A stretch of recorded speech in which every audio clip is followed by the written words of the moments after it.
बोलो श्री कृष्ण भगवान की जय हो। श्री भागवत महापुराण की जय। श्री मध्य भागवत महापुराण में 15वां अध्याय गिरस्थलों के लिए मोक्ष धर्म का वर्णन। नारद जी ने कहा, युधिष्ठिर, ब्राह्मणों की अलग अलग निष्ठा होती है। कुछ की निष्ठा कर्म में होती है, कुछ की तपस्या में, कुछ की वेदों में, कुछ की आत्मा ज्ञान के अवसर पर अपने कर्म का अक्षय फल प्राप्त करने के लिए ज्ञानी पुरुष को ही यज्ञ में आहुति देने का कार्य सौंपे और उस दिन दक्षिणा दे आदि वह ना मिले तो किसी योगी प्रवचन करने वाले और श्रेष्ठ ब्राह्मणों को ही दान दे। देव कार्य में 2 ब्राह्मणों को और पितु कार्य में 3 ब्राह्मणों को भोजन कराना चाहिए। श्रद्धा कर्म में बहुत अधिक दिखावा नहीं करना चाहिए, इससे श्रद्धा कर्म ठीक से नहीं हो पाता। देश काल के अनुसार ही ऋषि मुनियों को भोजन कराने से पूर्व देवता का भोग अवश्य लगाएं, तभी सभी कामनाएं पूर्ण होती हैं। पितरों को जितनी प्रसन्नता शाकाहारी भोजन से होती है, उतनी मांसाहारी भोजन से नहीं होती। पशु वध से उनकी आत्मा दुखी होती है कि किसी को कष्ट देना उन्हें पसंद नहीं होता। आत्मा संयम से कर्मों को छोड़ा जा सकता है। कर्मों का त्याग ही मोक्ष का मार्ग है। ज्ञानी पुरुष इस अच्छी प्रकार से जानते हैं। धर्म यज्ञ मनुष्य के लिए यही उचित है कि वह नित्य अविषयान से हवन करे और सदैव संतुष्ट रहें। बच्चों, जैसे कि कोई मांसाहारी होता है और वो जवानी में ही पूरा हो जाता है, तो उसका अगर उनके परिवार करते हैं तो वो मांस बनाते हैं तो वो उस टाइम जीते हुए में लेता है, लेकिन मरने के बाद जब पीतर बन जाता है ना, तो मांसाहार भोजन नहीं करता। आपको कभी भी ये गलती नहीं करना चाहिए। कोई ब्राह्मण भी खाता है तो नरक के गामी होता है। देखो बच्चों, किसी का जी भी अगर कोई मार के खाता है तो बच्चों एक बात ये सोचो, अमर हो जाता है वो, उसकी उम्र मिल जाती है उसको। जो उस ये मुर्गा है, बकरा है जो काट के खाते हैं, तो उनकी उम्र क्या मिल जाती है। उनकी उम्र आपने जो घटाई है तो आपकी उम्र घटेगी। और आप तैयार रहना, जब आप पूरे हो गए तो वो जिससे मारे हो ना आप, उसी से आप को जाओगे ना मृत्यु लोक से, तो रास्ते में ही काट काट के फेंक देंगे। ये सोच लेना। भगवान ने जो इंसाफ कर रखी है ना, बिल्कुल सही कर रखी है।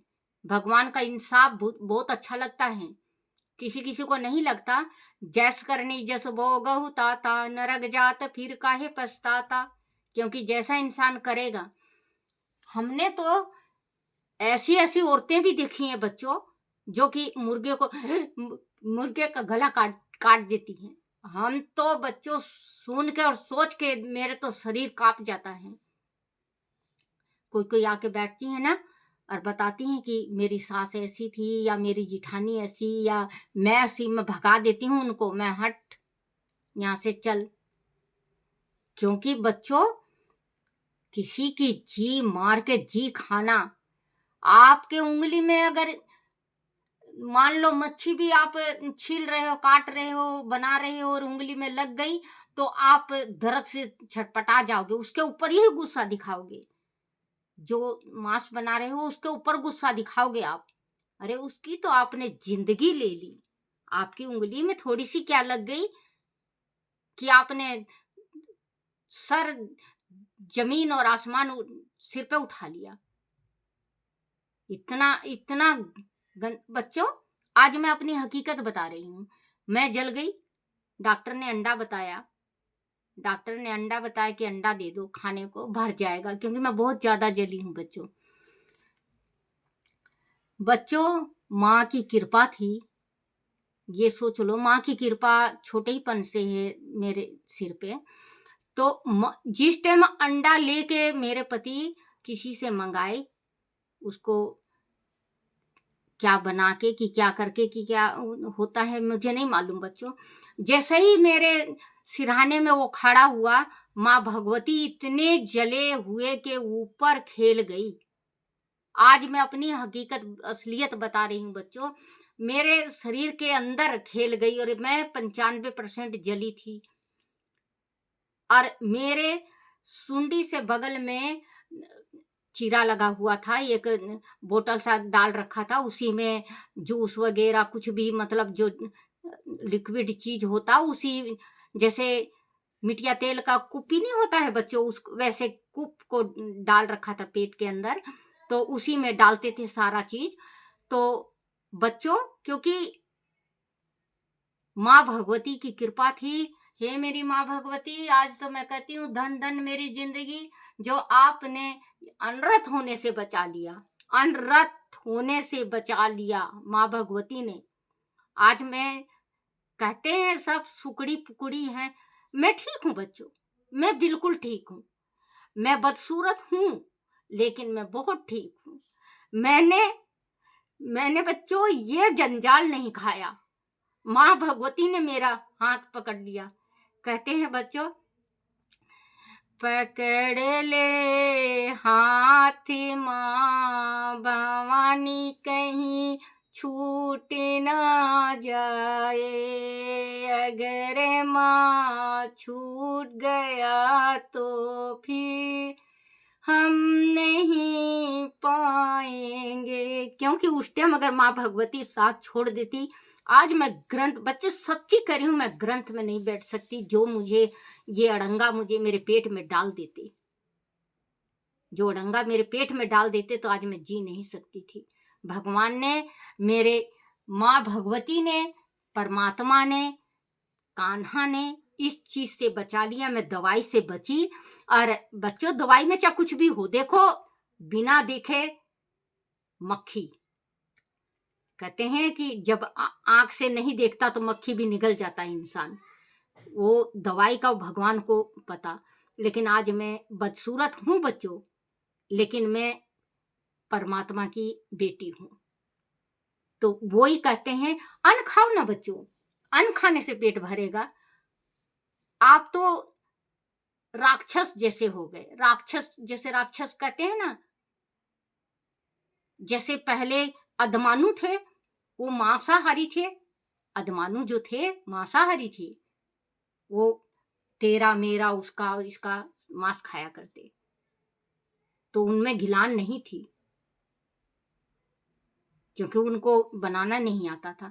हमें तो सब कुछ आता है बच्चों। रोटी बना लो, दाल बना लो, सब्जी बना लो, एक से एक सब्जी बना लो, एक से एक रोटी, तरह तरह की रोटी बना लो। एक रोटी नहीं, एक रोटी 10 डिजाइन की रोटियां बनती हैं। पूरी बना लो, सब्जी बना लो, पूड़ा बना लो, खीर बना लो, हलवा बना लो। ऐसी ऐसी चीज खाओ जो शरीर का, जो शरीर खून बन के और आत्मा सो परमात्मा में मिले। अगर मैं गलत कही हूं तो मुझे माफ कर देना। हे मेरे कन्हैया, आप ऐसी ऐसी बात मत कुहाया करो और मुझे माफ कर देना, हे मेरे कन्हैया। तो वही कहते हैं, पितरों को अगर आप भोजन परोस रहे हो तो साफ भोजन परोसो, शुद्ध भोजन परोसो। तो पितर आपको, पितर तृप्त भी होंगे, खाएंगे भी, तृप्त भी होंगे और आपको आशीर्वाद भी देके जाएंगे। ये नहीं कि पितर हमारा बच्चा ये खाया करता तो हम वही चीज बनाएं। पितरों के वास्ते होता है बच्चों सही भोजन।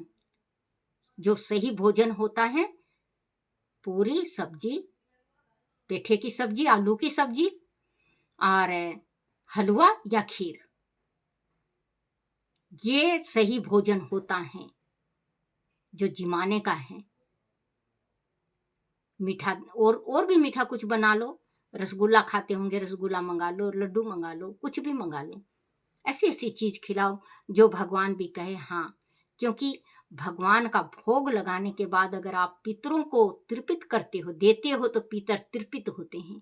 अगर भगवान का भोग लगा के आप पितरों का भोग लगाते हो तो पितर बहुत खुश होते हैं और आपको आशीर्वाद देते हैं। आपके बेल, जो वंश बेल है, वो हमेशा हरा रहेगा।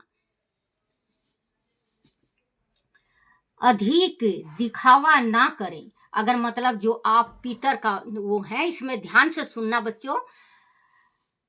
योगी प्रवचन करने वाले और श्रेष्ठ ब्राह्मण को ही दान दे। जो योगी है और प्रवचन देता हो उसको दान देना चाहिए, शुद्ध ब्राह्मण को दान देना चाहिए। दान दे।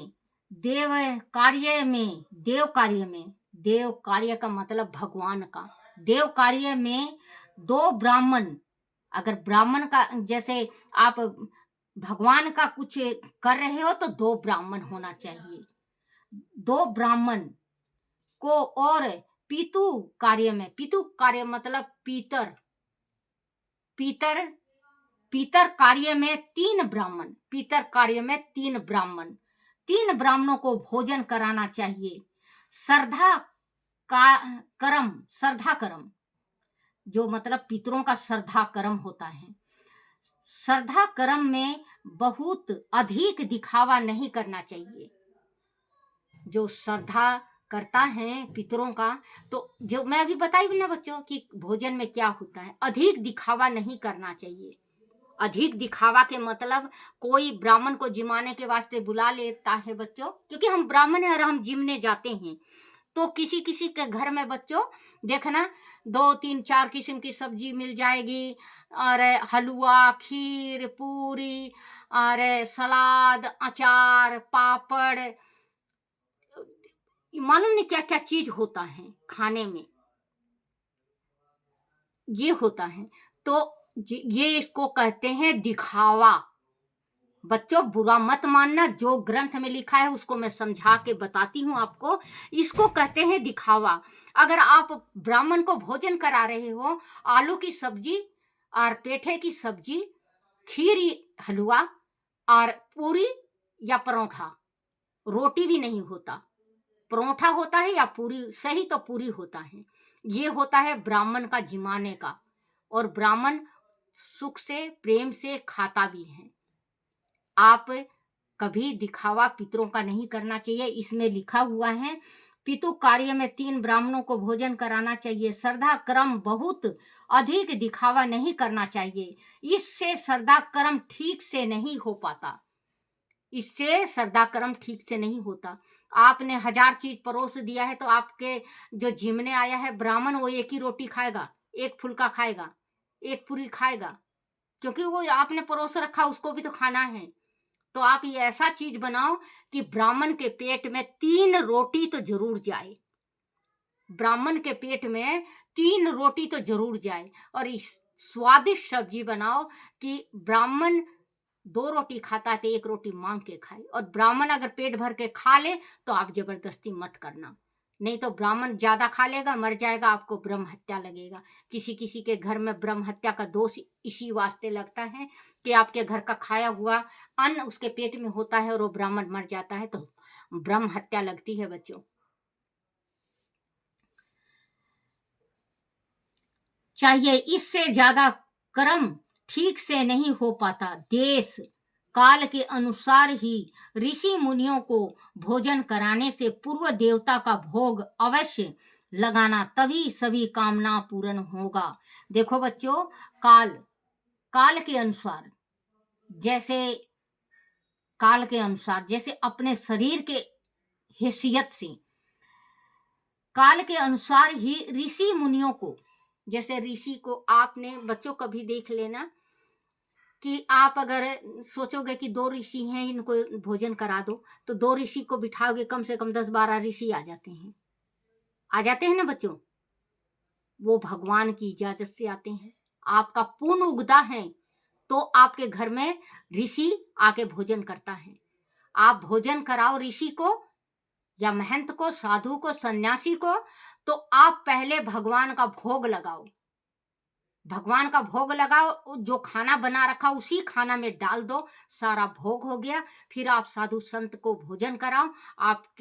आपका जो रसोई में अन्न है, मां अन्नपूर्णा की कृपा से कमी नहीं होगी। चाहे वो 2 आए ऋषि, 2 भी खाएंगे, 10 आएंगे तो 10 भी खाएंगे। आपका मन साफ होना चाहिए और आप भगवान का भोग लगा के उसमें भोग बना रखा वो। ऋषि मुनियों को भोजन कराने से पूर्व देवता का भोग अवश्य लगाएं, तभी सभी मनोकामनाएं पूर्ण होती हैं। पितरों को जितनी प्रसन्नता शाकाहारी, सुनना बच्चों, पितरों को जितना प्रसन्नता शाकाहारी भोजन से होती है उतनी मांसाहारी भोजन से नहीं होती। पशु वध से उनकी आत्मा दुखी होती है।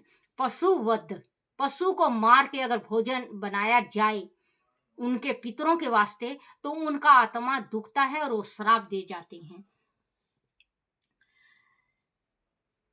पशु वध से उनकी आत्मा दुखी होती है। किसी को कष्ट देना उन्हें पसंद नहीं होता। आत्मा संयम, क्योंकि जीते जी सब जानते हैं बच्चों और सब खाने में मस्त हैं। मरने के बाद सबको पता होता है कि आज इसको मैंने मारा तो आज मैं नरक में पड़ा हूं, तो ये पाप किया हूं तो नरक में पड़ा हूं। सभी को पता होता है, सभी जानते हैं और मानते नहीं। अपनी जिद से मानते नहीं, वो गलत कार्य कर ही लेते हैं। देखो बच्चों, मैं रोज आप लोगों को समझाती हूँ। अगर मेरा कोई श्रीमद् भागवत महापुराण सुनता हो और रोज डेली सुनेगा तो बच्चों चैलेंज देती हूं मैं कि वो इंसान बिल्कुल सुधर जाएगा, बिल्कुल। क्योंकि कहते हैं खरबूजे को देख के खरबूजा, तरबूजे को देख के तरबूजा रंग पलट जाता है। तो अच्छे इंसान का साथ लोगे तो अच्छाई होगे। अगर बुरा का साथ पकड़ रखा तो आप में बुराई जरूर आएगी।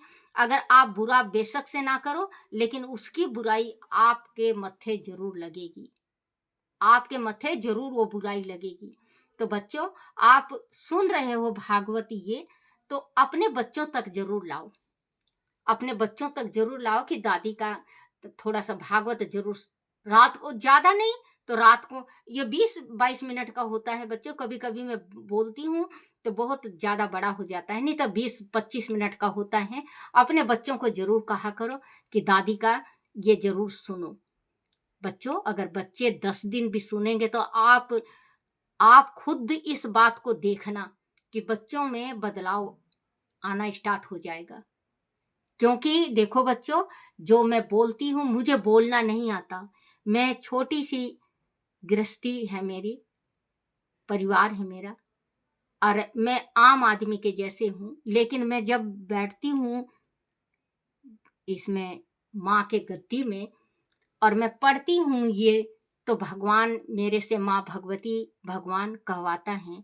या मैं किसी का, मैं गद्दी में बैठती हूँ और कोई, देखो बच्चों मुझे कुछ नहीं आता, अगर कोई पूछता है अपने घर के बारे में भी, मैं उसका बिल्कुल सच्ची सच्ची जो जो घटा है वो और जो घटने वाला है वो भी मैं थोड़ा बता देती हूँ। क्योंकि माँ ने थोड़ा सा ज्ञान दे रखा है। तो बच्चों, अपने बच्चों को ये जरूर कहना, क्योंकि आपकी बुढ़ापे की डोर आपके बच्चों के हाथ में है। अभी जैसा शिक्षा दोगे वैसे ही आपके बच्चे आगे चलेंगे। कोई बच्चा ऐसा होता है कि वो एक चीज, जैसे धार्मिक चीज सुन लेगा तो उसके पीछे ही है। धार्मिक चीज उसको सुने बिना नींद नहीं आती। कोई बच्चा ऐसा भी है संसार में। कहते हैं माँ बाप अगर बुरे हों और बेटा बेटी अच्छा, तो माँ बाप को तार ले जाता है, और अगर बेटा बेटी खराब हैं तो सातों पीढ़ी को नरक में पहुंचा देता है। ये छोटी छोटी बात को आप अमल करो, ध्यान करो और अपने परिवार को संभालो तो जरूर संभलेंगे। एक संभलेगा तो जग संभलेगा। अगर एक है अच्छा पड़ोस में तो सबको अच्छा बना देगा, और एक चुगलखोर है तो सबको चुगलखोर बना देगा। तालाब में मछली एक गंदी होती है, सारी तालाब की मछलियां गंदी कहला देती हैं। तो बच्चों, आप ऐसे मत बनना, आप ऐसे बनो जैसे सरवन थे। आज तक मिसाल है सरवन। कोई बेटा ठीक होता है तो उसके माँ बाप के मुख से बस एक ही चीज निकलता है बच्चों, मेरा बेटा सरवन के जैसे है, मेरा बेटा राम के जैसे है। निकलता है ना बच्चों? हर एक माँ, हर एक बाप, पड़ोसी तक कह देगा, वाह क्या सरवन के जैसे पुत्र पैदा किए हैं। भगवान एक के घर जरूर ऐसा बेटा दे। कोई कोई बेटा और कोई कोई बेटी कहवा देते हैं। ये नहीं कि बेटा बेटा, बेटी भी कहवाते हैं। बेटी जो है वो भी कुहाती हैं।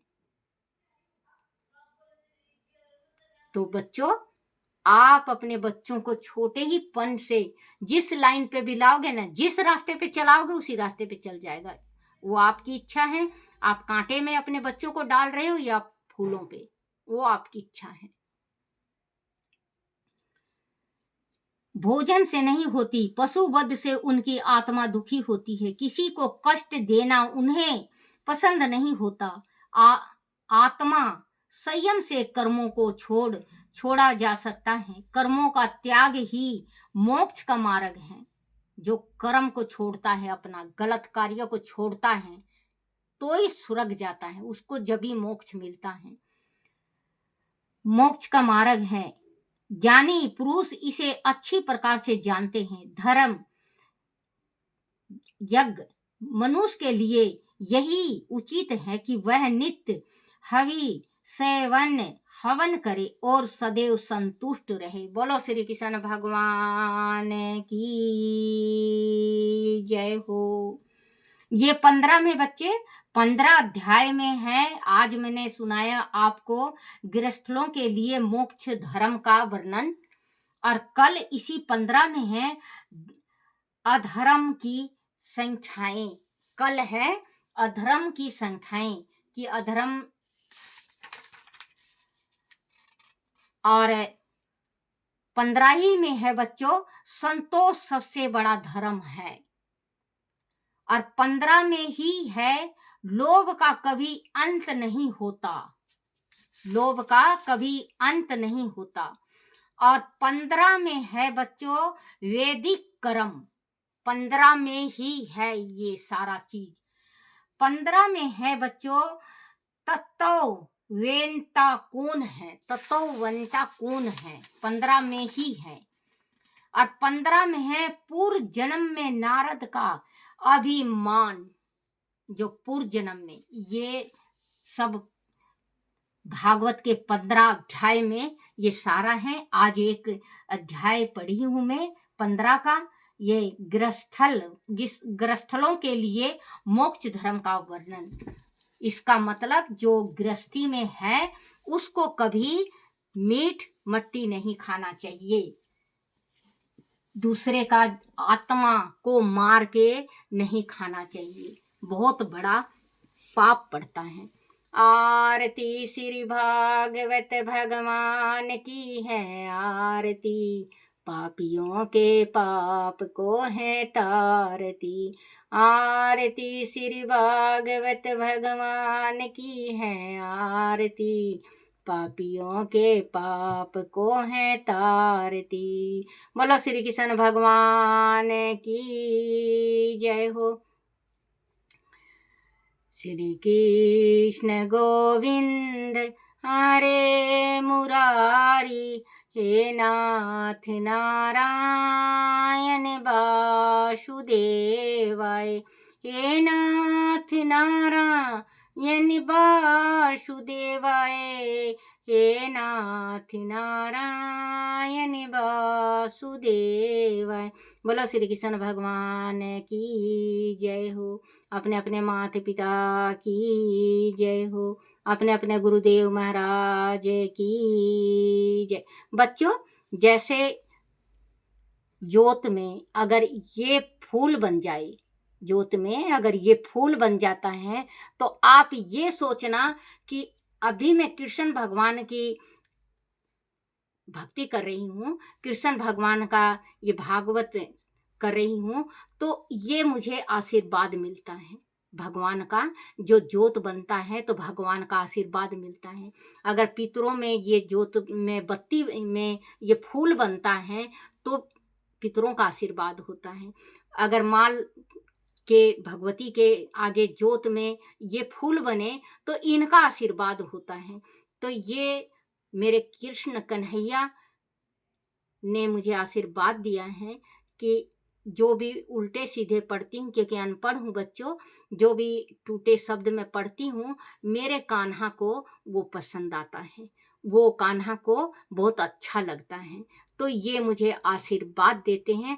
बोलो श्री कृष्ण भगवान की जय हो, श्री भागवत महापुराण की जय हो। भोग लगाओ मेरे लड्डू गोपाला, भोग लगाओ मेरे लड्डू गोपाला, भोग लगाओ मेरे लड्डू गोपाला, भोग लगाओ मेरे लड्डू रे गोपाला, भोग लगाओ मेरे छोटे से गोपाला, भोग लगाओ मेरे छोटे से गोपाला, भोग लगाओ मेरे छोटे से गोपाल। हे मेरे कन्हैया, जय मेरे कान्हा, हे मेरे कान्हा, सुख शांति दो, सुख शांति दो, सुख शांति दो, दया करो, दया करो, दया